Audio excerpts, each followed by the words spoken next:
I mean, it depends how gangster you are. You know? Yeah, but yeah, stress as well to if you don't have a permit, and then I've worked with those and those. You know, some Mhm. people are not afraid. They'll be like, let's just do it. She came into my room and then she was like, "Oh, you watching something in Spanish?" And I was like, I didn't even recognize it. It wasn't in Spanish when I started. Yeah. I was just like, puta. Yeah. Yeah, just like everyday life, just write a script for it and just find a crew and just be like, you know what, DIY, let's just shoot it. Welcome back to Unsigned Berlin. I'm sat here today with Ria, Hey. RnB Neo-Soul singer, lyricist, and vocalist and artist. And you released your EP Memo in late 2022. You've got collaborations including Teesy, Ebow, Yeah. and Shay. And more recently, you performed at Off Season, which is how we met. Along with Dianamaracuja, who is a recent episode, who you're performing with on Friday. So it's lots of people are knowing each other right now for some reason. If you want to know more about Off Season, go check out our Instagram, and you'll be able to find everything there, as well as the links to Ria's stuff. So first of all, we'll listen to a little snippet of Verrückt nach dir. So kalt, so kalt, so kalt, so kalt. Sag mir, was ist nur passiert mit dir? Yeah, that was Verrückt nach dir. So you haven't released in almost a year and a half, but you're working on music all the time and stuff on your social media. Like you're in the studio, doing collaborations and stuff.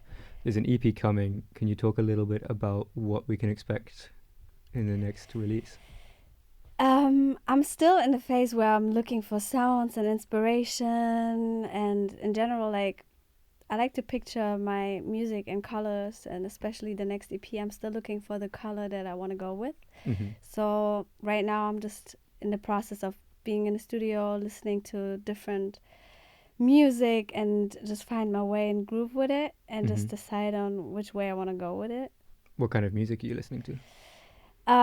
Really, I don't know, it's just a bunch of music that's different. I do like R&B, obviously, so I listen to a lot of R&B music, but I also, I don't know. Is it mostly German R&B or is it English? No, like it's English mostly English, true. Mm-hmm. Yeah. I feel like a lot of the German R&B right now sounds like a lot of R&B from the 2000s in the US. Mm-hmm. Are you mostly listening to that, or are you listening to more modern R&B and trying to get into that? It's a mix world? of modern, because I don't know how it is with you, but sometimes I have phases where I don't listen to music as much. Yeah. And then I'm like, okay, I now have to like go and listen to albums that I haven't heard and just check out artists that I like, or just like really old stuff from them. For example, SZA, I used to like, the first time I heard her was when she released Child's Play. I think it was like 20 I don't know, a long time ago in terms of her 13 career or like, something like that. And I was like, I remember I was like in a Flixbus or something, and I was like, oh my god, who is this? Sounds amazing.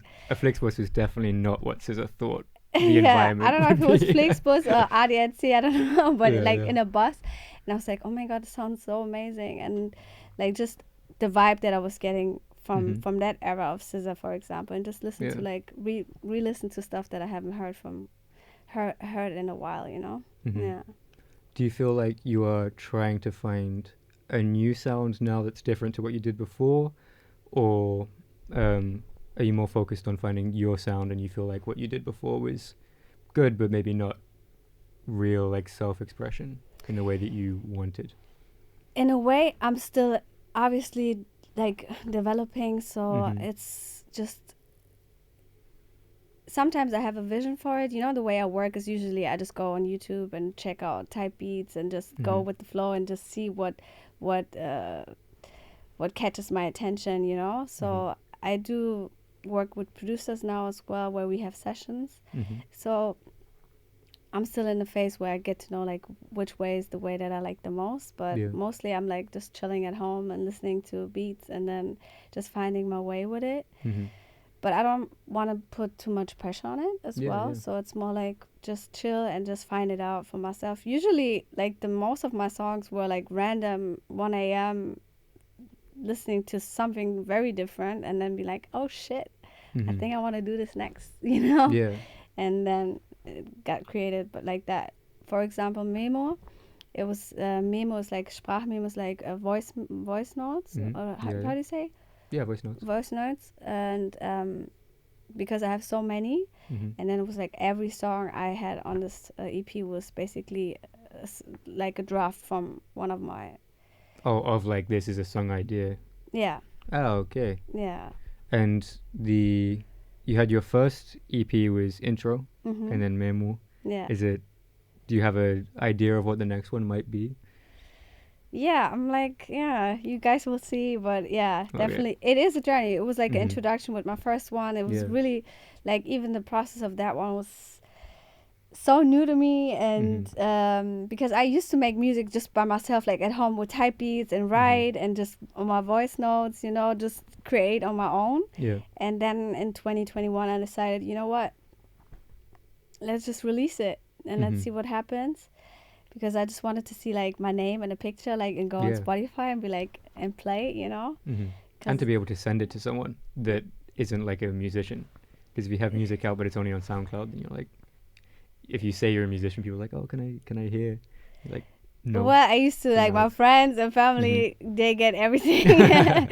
I know some artists don't like it, but I usually send out even like voice memos, and I'm like, you listen to this, do you like it? What do you think of it? So it's not like I'm throwing it away. If somebody says I don't like it, it's just like I don't have a problem sharing my music, honestly. Do you think about that at all when you're writing, if it's something that's like an intimate topic, or a topic that maybe you don't want like your mom to hear or something like that? Or is it just completely free? You don't feel like worried about that at all? No, not really. Cool. Because to be honest, the first intent wasn't, like many things I wrote wasn't meant to be published. So it was just like very free in the process of writing it. And, because I'm also in film, I also work in film production. So even as a child, I always liked storytelling. Like, I used to watch TV and I'd be like, I love the stories and how they tell the stories. And as soon as we got a computer, I was the first one to like print out lyrics and just try to understand the story of it, Right. So I don't know, some of the stories that I sing are not mine, It's more like I like to tell a story, or I draw inspiration from movies or TV shows. And, even if I don't go through a heartbreak right now, I can watch, I don't know, the worst heartbreak movie and be like, oh my God. And, and then just go off of that. So. And you studied film as well, right? In Frankfurt? Yeah, like theater, film science, yeah. Did you, while you were doing that course, did you still have music in your mind as like, I want to be in music? Or did it come later? The journey with music was like, I always tried to go like, find the right people to work with, but it just didn't happen. For music or for film? For music. Right. It was just like, okay, like the first song I really recorded was one of the songs that I put out on intro. So really late, Yeah. So I always, like, my friends used to always hear my freestyles at home and just be like sing in front of them and fun like that. But the thing is, even with film, because I love film, I love music, it was like, it made sense that I then started doing music videos, producing music videos for other artists. But it was just like a perfect combination of both, because I still had like the music part in it. So I think, yeah. Is storytelling the main thing that attracts you to creativity? Or do you think there's something else about creativity that stands out as important to you? Good question. I don't know. Sometimes it's just the urge. I don't know how it is with you. It's just like, I am a person who has like many ideas, not just particular in music. It's just like, I think that's cool. I might try it, So let's just go for it and just do it. So I usually go with impulses a lot. And even if some days I don't feel like making music, it's okay too, because sometimes I have it, sometimes it's not like, like every day, you know? Have you found ways in your work or in your life that like habits or techniques that help create a good environment to have good ideas? Usually when I'm alone and at night, I guess. Right. What's your experience been like now working with producers and not working alone in like, it's such a fragile, like creating music is a very fragile situation of like, not fragile, but vulnerable. So what's your experience been like now doing it with other people in the room? Since I usually come with my lyrics already, it's not that intimate, I guess, because I usually always come with an idea already, so it's not the that creativity's kind of been mostly done. Yeah, that's probably my production side of me that I already come prepared. I think I've done it once where I had to write like in a session and we create the beat in the session, and it was fun too, but I think more productive and more effective for me if I just have a vision for it in beforehand. Yeah. But maybe I'm still open to it, but so far I haven't worked like that, you know? If you're watching or listening to this ad on Spotify right now, you may not know that you can actually access our episodes completely ad-free and a couple days early every week on Spotify.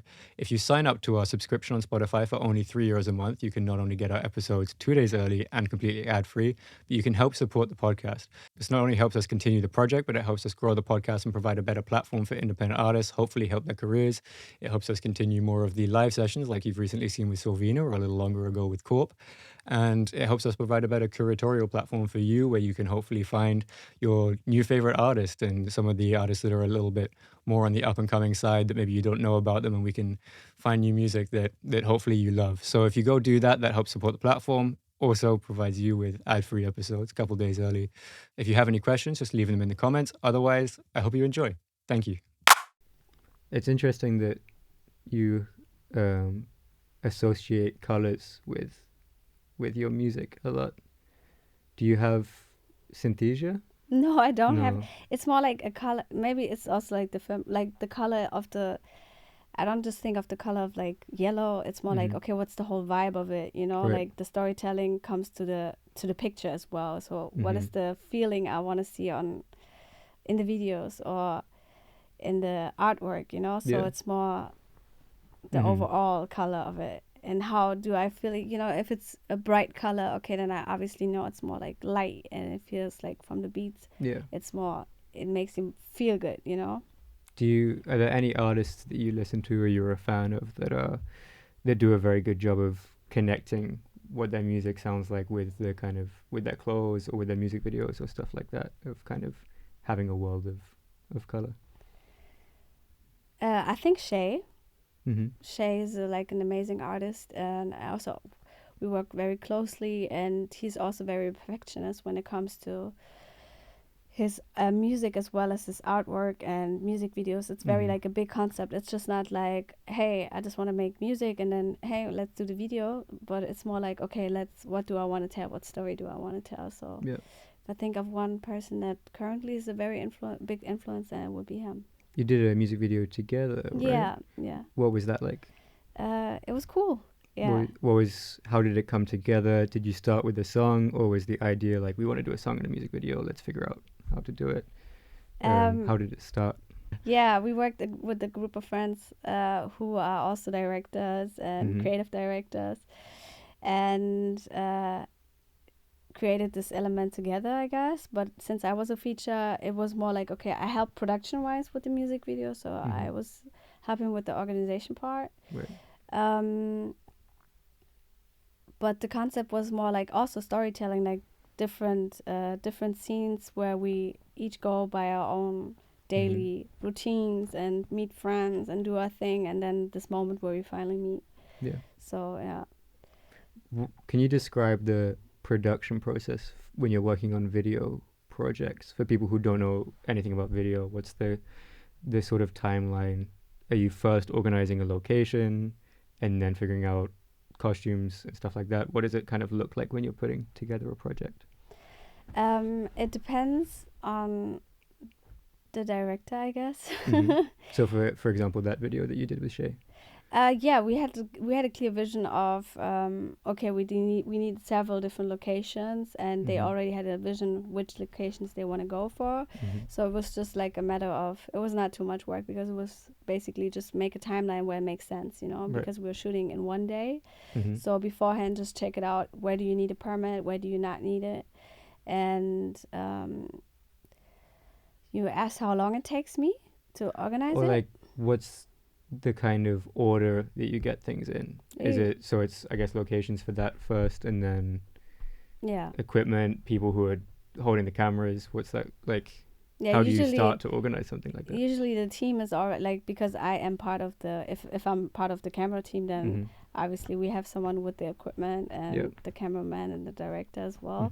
So that part is already organized, but it's more like, okay, good. If we have a vision for something, then it's find the location, get the permits, schedule a timing, just check out if you need any extras or and then the day of the shoot is basically just go through everything.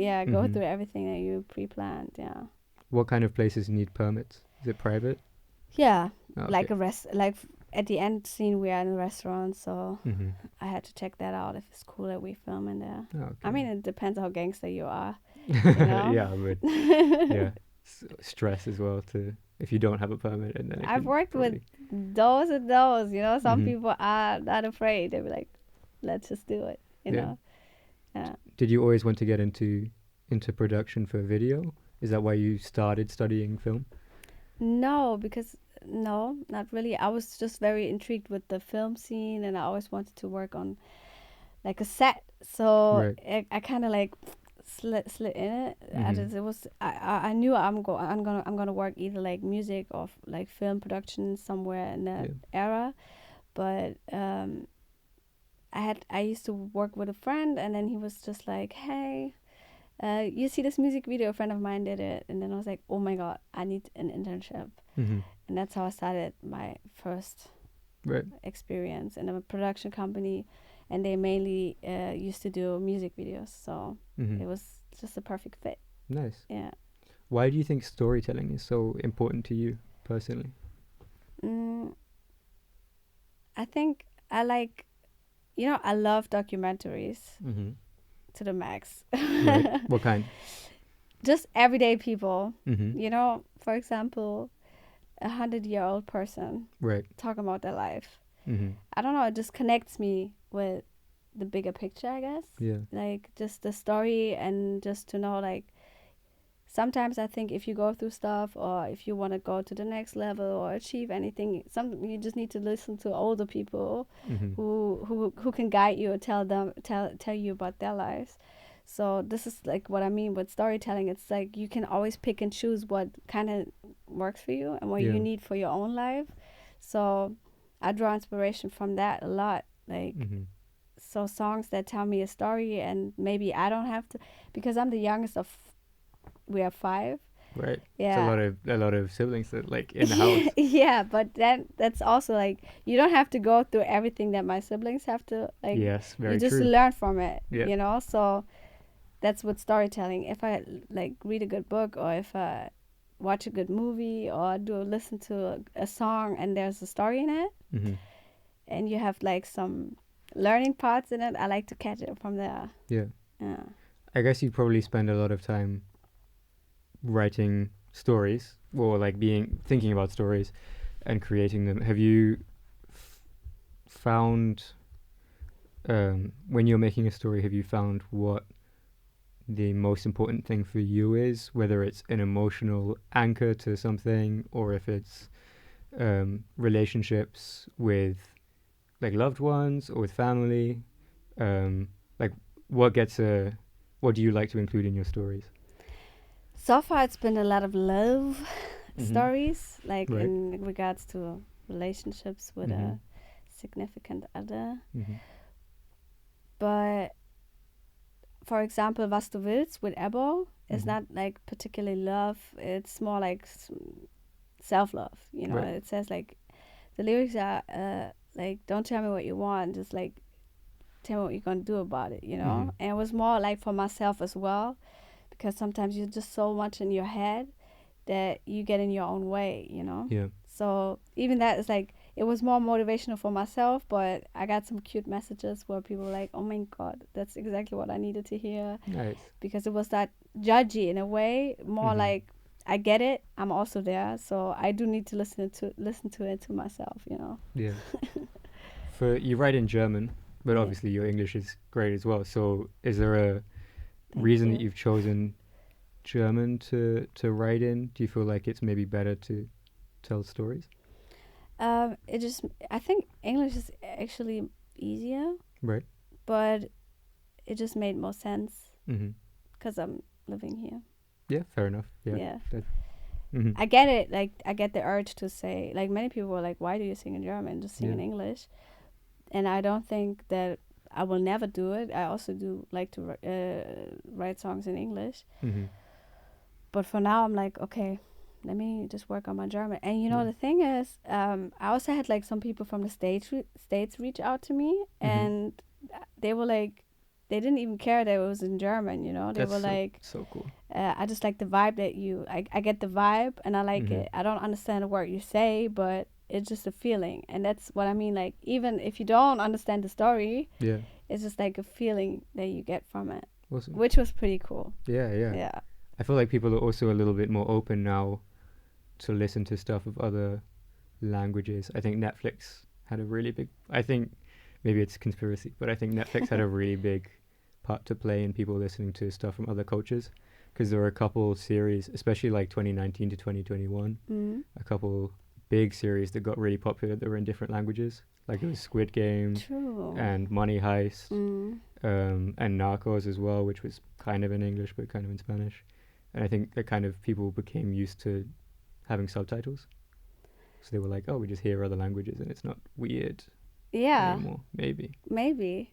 don't know. I remember like watching, I don't know if it was the second season of Narcos, but it was so much Spanish. Like a friend Yeah. of mine got it, like my best friend who used to be my roommate, she came into my room and then she was like, oh, you watching something in Spanish? And I was like, I didn't even recognize it. It wasn't in Spanish when I started. Yeah. I was just like, puta. Yeah.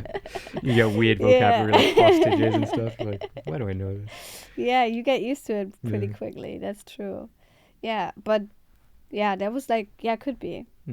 But that's when I got this message, I was like, really, even the DJ Yeah. from New York, he was like, sent me the song, and I was like, oh my God, that's so cool. Like, It's also a big deal to know that, like, if people are connecting with your music, that's cool, but it means something else when it's such a specific thing of like, even if your songwriting's great, it doesn't matter. The other parts are really good Yeah, too, so yeah. it's kind of a nice way of knowing you're doing a good job in around like Yeah. everything.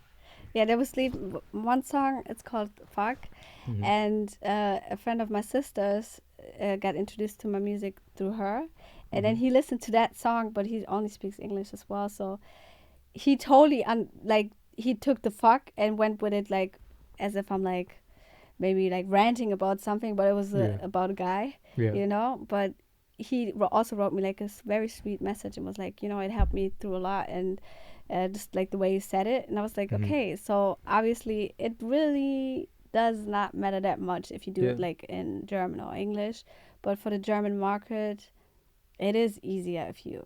Yeah, it's also there's a weird thing of a lot of German artists do English music, which is great. It's like it's a bigger market, I guess, but also, especially if songwriting is your main thing and it's like you want to tell stories, if no one hears them, like the people around speak German, so if you're communicating with people, it makes sense to do it in the language of the place that you're in. I guess Right. it's the way you think, like creative. Like I also had to switch because I listened to a lot of English music, so first it was easier for me to write in English, so it was a switch. So I get the Right. part where you're like, creative wise, I want to write in English because it comes more naturally, even though you speak German. Yeah.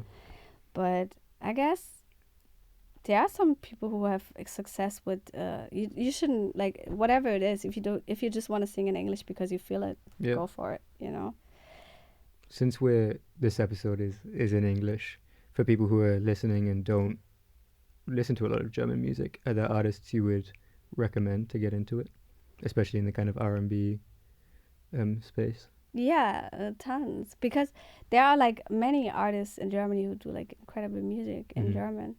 And I was it's just an at Atom R&B. Yachts. Do you know Atom Yachts? Oh yeah, You just did an album release show last night that I was Oh, at. That was okay. really cool. So I'd recommend that for people who are... Yeah, I've Yeah. went to his concert like when I was back in Frankfurt. He's amazing. Yeah, he's really cool. What did you think of the...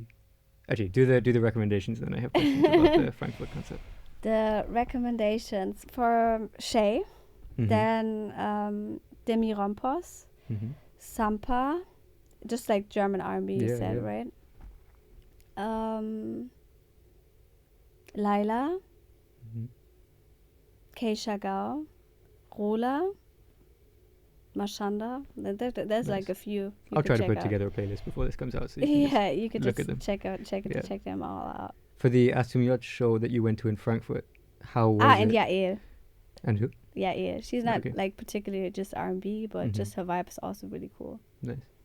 Yeah. But yeah, for the Frankfurt show, there was like, there's good parts and bad parts of shows, but the lights were so well done at the show yesterday. Was that a new thing? It's such a specific question, but I would like, because it was in 2017. yeah, it's a long time ago. So, No, I just was like, but the show was very- amazing. So I cool. know that was what I still Mhm. have in mind. That the show was Nice. really nice. So Yeah. it's been a minute. Are your brothers and sisters creatives as well, as in professionally? Professionally, no. My oldest brother, he also raps, but he doesn't he hasn't published that much. But Right. yeah, he's also very creative. And my sister, one of my sisters, is she's into poetry and also very artistic. She's very creative as well in her own lane. Yeah. Was music and stories a big part of your childhood?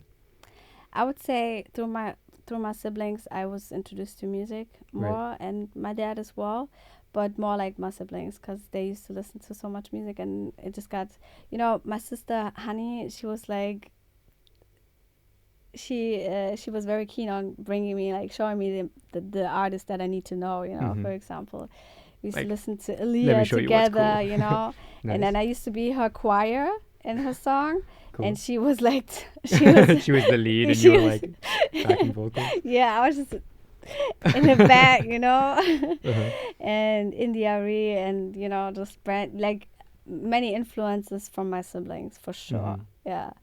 What's the age split between you and your siblings? Well, the next one is 4 years apart. Right. Yeah. So And then the furthest one? is 8 years apart. Oh, okay. Yeah. So did you get different music from each of them? No. Oh, okay. Well, yes. Well, my sister Honey, she's more India Arie, Aaliyah, and who else did she show me? Yeah, Bob Marley. She was also more on this side, and then my brother's was more 112, Right. Tupac, and just more It's R&B also and- rap. and hip hop. And then my oldest brother, a lot of German rap. He introduced me to that back then. Bushido was really big, so we used to listen to him. In his car, he used to listen, and I was in the car. Yeah. So yeah, Nice. definitely different. Yeah. Yeah. Interesting. And from your parents, did you get?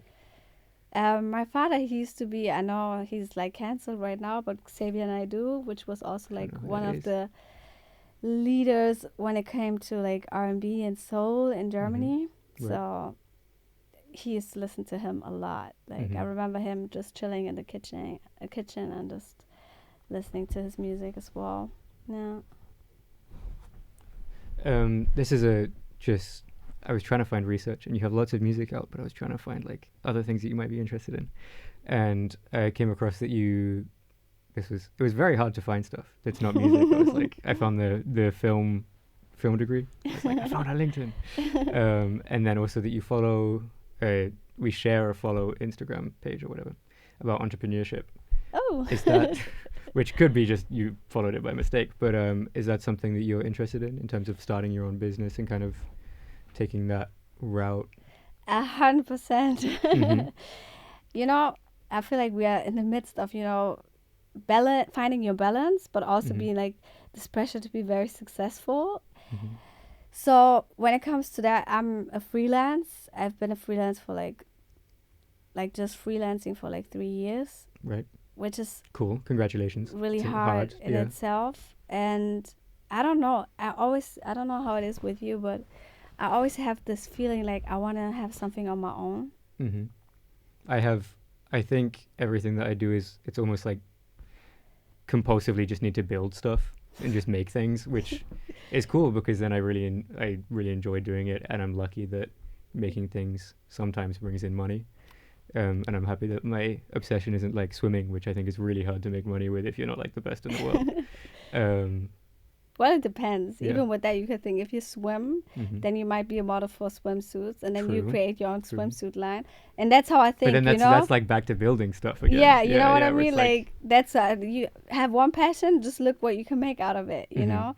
But I definitely want to have something on my own. Like back then, for example, when I started my internship at the first production company, I saw what the guys were doing, and I was like, this is amazing. Like you get to do what you love, make money with it, go with this money and pay all your things, and on vacation get to do more of what you love and live from it. I was like, God damn it, I want that too, you know? So even when I was there, like after I would say like a month or 2 months max, I was like, hey, I think I want to start like a magazine or something, right?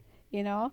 So I started this project with one of the guys from there, and then we created it used to call a Slice magazine.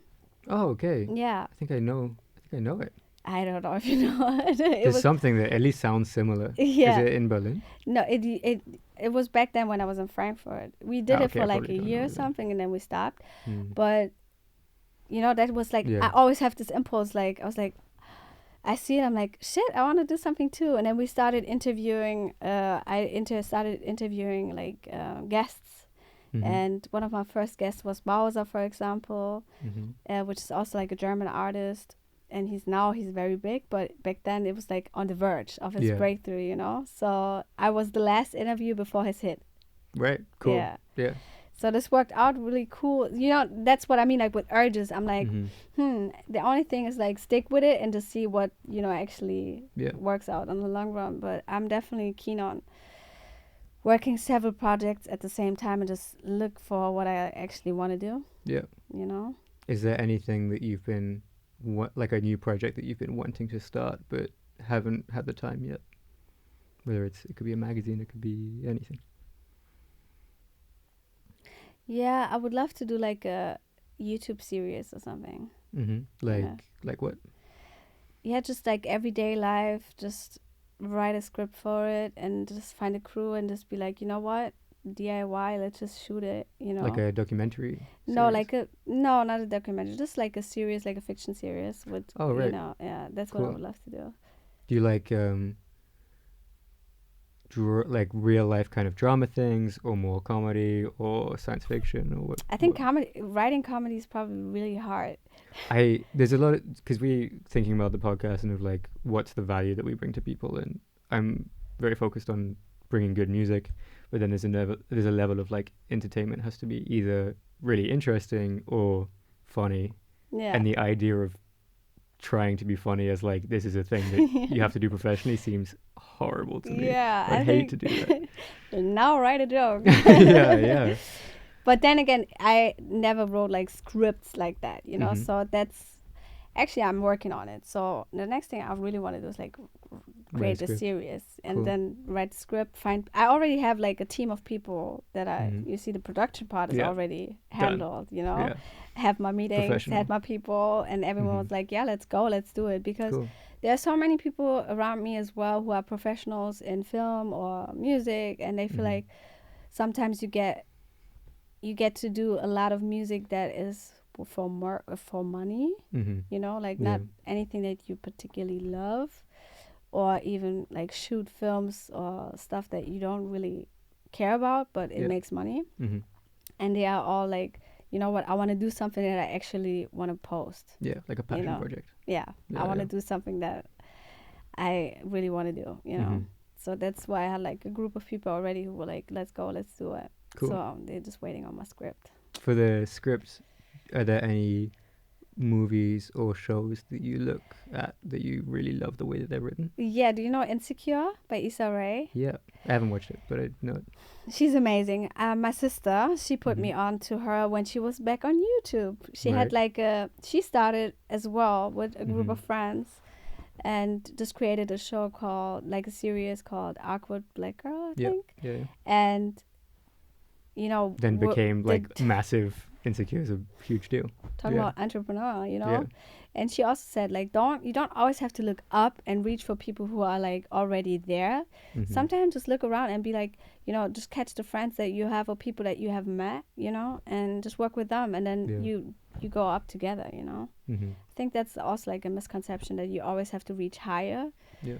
but no, you can just stay with the people that, you know, you Mhm. think have something that you could work together with, you know. Yeah, I also think almost every band or musician that's had a really massive effect on the culture, at least of what I think of it could be the Beatles or like Odd Future or any like massive difference, but a lot of them were all just like kind of people who didn't really know what they were doing and then just did a bunch of it and learned each time and Yeah. kind of came to success. And I think a large part of the originality is because they figured it out themselves and they didn't have someone who knew what to do being like, this is how we do things. Yeah. So I think it helps a lot. It's also just allow yourself to be a beginner, you know. Yeah. You don't have to be perfect the first time. Just Mhm. try, and perfection is not like the thing you have to aim for. It's more like try and see. Perfection's also not the thing people like. People like usually originality and creativity. Yeah, but then again, it's a little bit harder because on social media, you know, people watching you fail or Yeah. something. Mhm. It's like if you do it in private, okay, but Yeah. if you do it like in front of people, I guess this could be seen as hard because people, even though they like original stuff, you do have a lot of haters too. Yeah. I guess. Yeah, definitely. So that's why you need a good surrounding and be like, Mhm. you know what, I'm learning and it's okay. Like I'm a beginner, I'm gonna learn it. Yeah. There's no other way to learn it than that. 100%. When we started this, I knew nothing about cameras. And I still don't know that much, but now Yannick's helping, so that's great. But here we are, you know Yeah. what I mean? And you, how Mhm. many episodes are you in? 5? Over 70. 6? Oh, 70? Yeah, we've done a lot now. Oh, but with the videos? With the videos. We started, the first episode was with videos, and there was a very steep learning curve doing interviews, learning how to interview, learning Amazing. how to use cameras. The audio stuff was kind of pretty quick Yeah. to do because that's something I had experience in before. But we were doing it in my living room until like recently. So I had like a little home studio set up, and I'd move the table to the middle. We'd do the interview and then move it back, and I'd have to like when we were doing it in November, I'd have to talk to my girlfriend and be like, hey, can you kind of like not be home for today and like go find another place to work because we don't have anywhere to do this, which she was amazing about. But yeah, so over 70 episodes, hopefully getting better each time. No, you're doing Eventually, amazing. We have a little studio Yeah. that we built. And Yeah. yeah. It's a journey and you're doing Mhm. amazing. So Yeah. Thank you. and You just too. imagine you wouldn't have done it, you know, Yeah. just because you thought, you know, the we didn't know first how. 30 times didn't work, Yeah, which or it even didn't like the work. second Yeah. time didn't work, and you'd be like, I don't know if I'm Yeah. good at it, you know, because you do get nervous. When I was doing Mhm. this interview, it was the first time me doing an interview as well, and even like the videos, they are like not online anymore, but Mhm. I can see the moment I started breathing. Really, Yeah. there's like where I was like, and then I did like, Mhm. and then I got relaxed. Yeah. I could see how like tense I was because I was putting so much pressure in it. Mhm. But you just live and you learn. Yeah, Yeah. exactly. Well, we've done about 40 minutes. So before we wrap up, is there anything you want to promote? This will be out in next week or the week after. Yeah, just stay tuned if you want to check out my site and just leave some love there. I'd appreciate that. Yeah. I'm usually a very private person, but I try to get like more out there. Mm-hmm. And and hopefully you check out my next EP. Yeah, everything will be linked in the description. Thank you to everyone who's still listening. If you can leave review. That always helps us a lot for feedback and for algorithm stuff. Feel free to share. And thank you very much, Ria, for coming all the way out to Lichtenberg to Thank talk you to so us. much for having me. It was amazing. Done.